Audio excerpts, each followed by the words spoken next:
How to send USDT from OKX Wallet to Phantom Wallet. So hello guys and welcome back to today's video. So over here in Phantom Wallet, what you're going to do is you're going to click on receive over here. You're going to copy your address from Solana, whether it's QR code or the address itself, and you're going to go to OKX over here.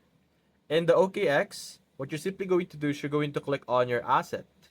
Now, assuming that you have USDT, you're just simply going to send or enter your address that we have gotten from Phantom Wallet, and that should allow you to transfer your USDT or your Sol first, of course, into our Phantom Wallet. So we'll receive Sol first, and after you receive your Sol into our Phantom Wallet over here, you're just simply going to open it and you're going to swap it.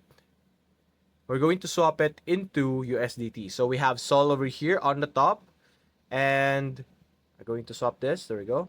And you're just simply going to select USDT over here or US. There we go. And you should swap, or you should be able to swap your Sol that you have gotten from OKX into USDT. So that's basically it, guys. If you enjoyed this video, leave a like and subscribe. Thanks for watching.